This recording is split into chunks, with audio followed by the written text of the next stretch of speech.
عليكم ورحمة الله وبركاته. هردفتوتا دعوتوتا كأنه تربان تكبر مني كان عبد العزيز حقول مسكنتا كأناتي نولي انترا سلام قبل دعوتوتا. السلام عليكم ورحمة الله وبركاته. وجين جرا سميرا وليني. dia bina jirra sini jirra. Kasna majera kabarnya tu biasa. Kuno tanah ti magala sana rabate tak berarti kalau dia jadi bukan tanah ti kalau dia baik. Kamu dia jirra nawali dilala samira. Esa jadi esa mana si esa.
waan guddatu kana duuba jira jechuu beekaa isa malee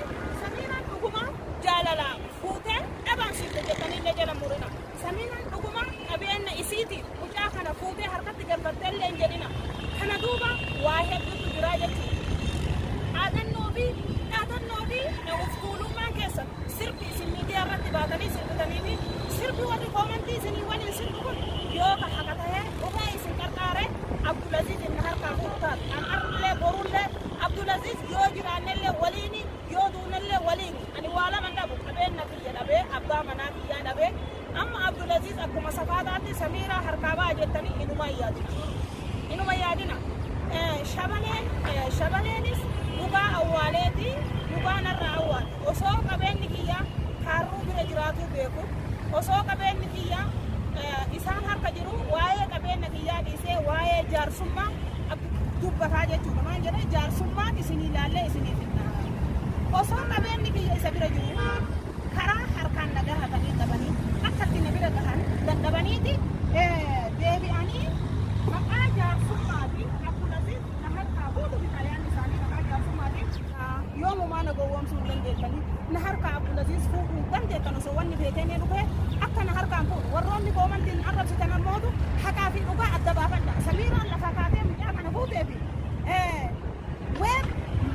jaarsasii qajeelchee mallaqa isii irraa saamee sababa kanatti fuute akkamitti adda baafatuu dhabdan afaan isaatiin inni nu ragaa ba'ee ani faaritiin qajeelche ani eessuma isaatiin kanaaf qajeelchee jedhe akkamitti anarratti tuultan isa maaliif ilaaluu baattan anarraa gadoo hin qabdan isin ilmaan Oromoo ani gadoo isinirraan qabu obboleeyyan kiyya qaali baay'ee isin jaaladha ilmaan Oromoo guutuun keessanuu ka addunyaa kanarra jirta kanaafuu haqatiyya qabeeti Abdulaziz fuudhe malee lafaa ka'ee nama roorrisu lafaa ka'ee nama tuqu lafaa ka'ee namatti hin dhabu ani tun nama safuu beeku nama waa hunda beeku wallaaltuu miti jechuudha kanaafuu hordoftoota kabajamtoota kiyya Abdulaziz mana rafu jira osoo isatti himin qilleensi natti tole akkuma qilleensi natti toleen gabbahee viidiyoo isinii maruu qaba jedheetiin gabbahee viidiyoo isinii mare booda ammoo Abdulaziz waliin kadhumnu tahaa haganumaan nagaatti naa tura. Assalaamu alaikum warahmatullahi wabarakatuhu hordoftoota daawwattoota keenya torban tokko fudhamne kanaaf Abdulaziz irra dhufne irra waan haaraa waan ajaa'ibaa qabannee dhufne haganuma sagantaa keenyaatti nu waliin tura. Salaama gaafadhu daawwattoota.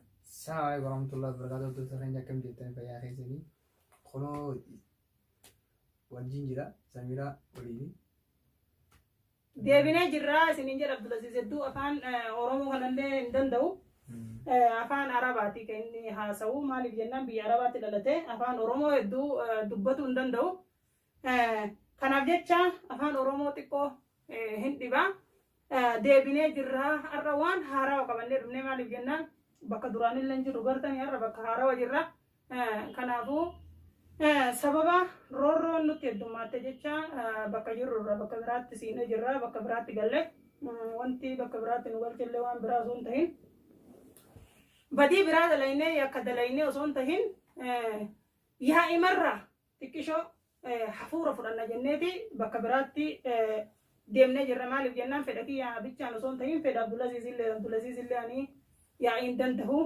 bakka biraatti jijjiiratuu qabna jennee mana keenyarraa bakka biraa bakka fagootti jijjiirannee jirra akkamimee haalli qilleensa naannoo nu jirru kana. Wallahi haala bareedalleedha achirra yaa'ee kanallee bira xiqqoonni goonee shaashaa jenne. Aywa kanaafuu zamoona kana qilleensa irratti hin baane maaliif jennaan karaa deemu jirra sababa karaa deemu jirru bakka jijjiirataaf jecha qilleensa irratti bahuu dhabne malee rakkoon biraa yookiin rakkoon roorroo sodaannee qilleensa irraa bannee miti maaliif jennaan nuti naannoo jijjiirannee haga waa takka sirreeffannu jechuun namni bakka takka irraa bakka takkatti yoo siiqqee waa sirreeffataa sababa sanii faga ammaa turre malee wanni biraa kan tursuusi tokkolleen hin jiru maarree waa beetu qajeelatti asirraa caffaru jiran jechuudha shabalee faa waliin ala sabboontuu faa waliin caffaraa jiranii sirbi isaan sirban kun bakka isaan hin ga'u hin beekne balleessinaa jedhan ka addunyaa tanarraa'u Abdulaziziin fudhattee jiraachuu hin dandeettu jedhanii maaliif jennaan Abdulaziz sihirii nyaachiftee of hin beeku maraataadha isinillee maraattuudha jedhanii mi akkami Abdulaziz waan si dhukkubu jira. Nagaan qaballa. Sinimaan na kun nagaan qaba. Sirii si godhan jedhan akkam Samiiraan sirii si nyaachiftee jedhanii warri koomantiillee haati tanteellee ummanni martinuu mucaan kiyyaa haateellee maal jedha mucaan kiyyaa waa nyaata malee fayyaan qabu jedhanii. Wanti ani si nyaachise ka fayyaa sitti dhagahamtu ni jirti mi amma daawwattoota. Waan jettu kunuunaan nagaan qaba laal. Si umaan qabu manni kun akkuma faddaatuma malee walaashii kunuunaan nagaa rabbiitiin jira akkuma rabbiin nu uumetti. Ada berarti suci dah kemana? Mari sini kalau nak kau mari. Sihiri si godhanii Samiraan ufsi wallaalchiftee sammuun tante Zaakiraan tante sirrii jirtu jedhanii. Kanaafuu hordoftoota kabajamtoota kiyyaa kunoo Abdulaziz na bira jira nagaa qaba wanni dhukkuba akka illee hin jirtu namni tokko alhamdulillah fayyaa jechuun waan tokko jechuudha. Kanaafuu Abdulaziz siirii nyaatee uf wallaalee warri jettan Abdulaziz akka nagaa qabu kun osuma laala maaliif jenna ani takkaa hulaa siirii illee dhaabadeen beeku rabbiin as booda illee nan dhaabini nama shirkii dalagullee miti nama rabbitti amanuu jechuudhaan. Kanaafuu waan siiriin taatellee hin beeku namni akkamitti yeroo gabaabaa keessatti sihirii namatti godhee harkatti nama deeffata akkamitti jechuu dandeettaniyyuu kun numaa'uu dogongora guddaadha warri akkana jettan rabbi isin yaadisu anillee gara kiyyaan isin dhiise maaliif jennaan sharrii namatti yaadu haa namni sharrii na yaadu malee sharrii namatti yaadu waan ta'eef jecha ani warra akkana jedhu guutuu keessaniifuu dhiifama godhee rabbiin dhiifama isin yaa godhu garuu nama shirkii dalaguu miti isin jechuu barbaada. Maal dhiifama godha? Maal dhiifama godha rabbi? Namata kijibaa kana kijibamu. Rabbiin dhiifama kan godhu jetta ummata siirii Abdulaziz nyaata jetta. Siirii godhanii namarachuu barbaadanii kwaasaan. Namarachuu barbaadanii. Namarachuu kun Abdulaziz waan jedhu anaa nagaa qabu jechaan namarachuu barbaadanii ani jaaladhee Samiraa wajjin deeme malee sihirii Samiraa waliin na oofte hin jirtu. Kanaafuu amma yeroo ammaa kana ka Abdulaziz ummanni guutuu waa'ee kiyyaa kan kee kana shaa jedhaa jira maaliif jennaan kun Faaris kaleessa deemee akkamitti Abdulaziz waliin gaa'ila ijaarachuu barbaadan gaa'ila jechuun bultii yookiin aruusa jechuu akka afaan Arabaa naannootti guddattee kanatti dubbatanii ati mee yaada kanarraa maal jetta ummata hundaa waa'eef wanni kun. Haasid. Haasidaami? Haasidum. Histii jechuu akka anaafsi waliin hin jira. Deemee rabbumaaf deebineefi. Teenyu malee. Argannee tamaan isaa musalsala kaya isaanii sirba isaanii kanaan kan inni dhumatutti ilaalla. Haga isaan cafaranii bitanitti. Bitanitti. Hanga sirbanii bitanii achi booda ta'anitti. Teenyee hanga yoo dhumatutti. Ani sababni itti Abdulaziziin fuudhee jechuun isinillee ni beeytanii maal akka ta'e hedduu keessa deemee isinii ibsullee osoo hin taane kanaafuu warri Samiraan Abdulaziziin of wallaalchifte jettan akka Abdulaziz fayyaa qabu kun asumaan baga argitanii itti aansee wanni ani isinii jechuu barbaadu namni dirqiin ilma namaa booji'uu hin danda'u jechuudha maaliif jenna wanni hunduu yeroo ammaa kana dhiisa yeroo dursanillee dubartii butan malee ilma dhiiraa laafaa fedhellee taatu namni hin butu jechuudha. Kanaafuu Abdulaziz fedhii isaatiin na waliin deeme ammallee an Abdulaziziin gadhiisuus hin barbaadu addaanis bahuus hin barbaadu innillee garuu yaanni yeroo kophaa ta'een waliin haasofnu ani sibiraatis deemuu hin barbaadu warra kiyyatti illee deebi'uu hin barbaadu jedha. Inumaan deebi'u iyyuu jedheetti dubbata inni. Maal deebi'a isaan biratti uummata hasiidha na guruutti deebi'a. Hasiidhi siggoona jedhanii. Kita adamma moo maal jettee? Isaan moo? Echuma. Isaan uyyuu shakkaa jechuu kan keetti. Siirii Samiiraan natti hin goone warruma siirii waa'ee siirii dubbatu kanatu natti godha jedhee shakkaa jedha Abdulaziz amma. Kanaafuu hordoftoota kabajamtoota kiyya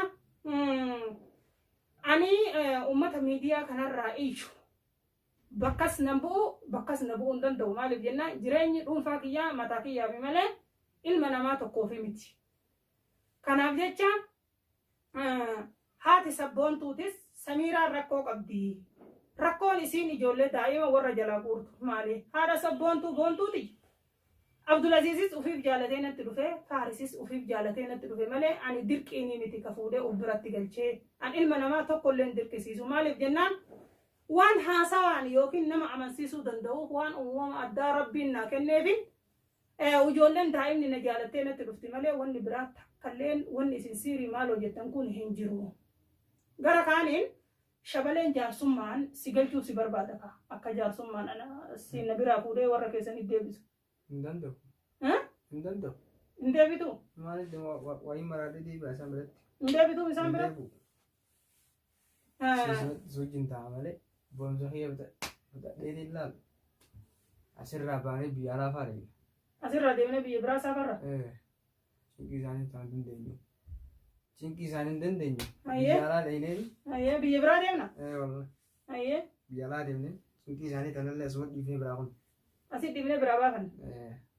Kalas bareeda barnoota itti deebitaa garuu ka barnoonni yeroo ammaa kana dhiyaate Abdulaziz barnoota atti deebuu barbaada garuu ammoo waraqaan isaa yookiin kaartiin inni kutaa 12tti dabreessan harkaan qabu wanti inni itti naa himi jedhee ammallee inni illee dubbatu barbaadu maal seetanii inni afaan Oromoo baay'ee hin danda'u kaardii isaa ka kutaa 12tti inni dabreessan akka sawwaranii kaardii kiyya amma ka shahaada jechuudha shahaada kutaa 11 amma barumsa qormaaf deemaa miilee saniifuu gisi mana barumsaa sanii shahaada kutaa 11 naa kan fidanaan jedhan saniifuu haala tiyyamaa jiru barbaadu ammishi shahaada mukiyya ka kutaa 11tti ka kutaa 12 dabaru naafittu shahaada hordoftoota kabajamtoota kiyya Abdulaziz waan jedhu shahaada jechuun yookiin kaardii kutaa 11 irraa kutaa 12 inni barana seenaa kutaa 12tiin dabru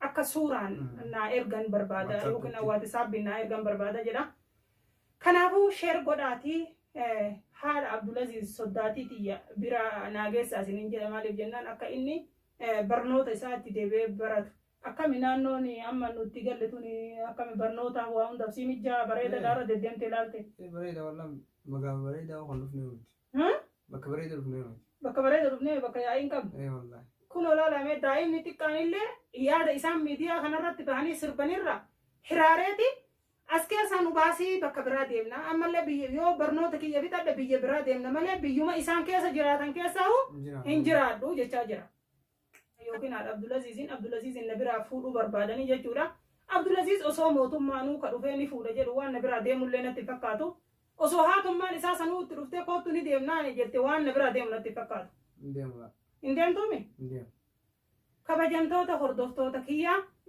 wanni isin narratti duultaniif takka hin jiru warra koomantii baana wanti isin narratti duultaniif takka hin jiru Abdulaziz fedhii isaatiin na bira dhufe nagaan jiraataa jira fayyaa qaba akka isaan jedhan kanaa miti isaa wanni maaliif Samiiraan nu hinjifatte maaliif nurra oolteedha qabeenyi isii kasaamne fudhannee maa nuusifaa'uu dhabeedha namatti hin deemu shira namatti hin dalagu ilma namaa tokkottuu badii yaaduu jechuu soddaan kiyya yookiin eessuma jedhaa soddaa jedhaa addaan hin beeyne maamalkaa soddumaa fi eessuma kanaa'u addaan sii baafna kanaaf jaarsummaan si jidduu dhufuu qabna naan jedhe ani garuu soddaallee abbaallee jechuun isaa na dhibe maaliif jennaan soddaa jechuun soddaani kabajaa namaa godhu jechuu soddaan qabumaanuu kabajaan beekama akkasuma anis hin kabajaa innis na kabajaa jechuu soddaa kanaafuu soddaan kiyya jecha hamaa naan jedha kanaaf jecha soddaa yookiin eessuma jechuun itti qajeelcha yookiin soddaa yookiin eessuma jechuun na dhibe jechuudha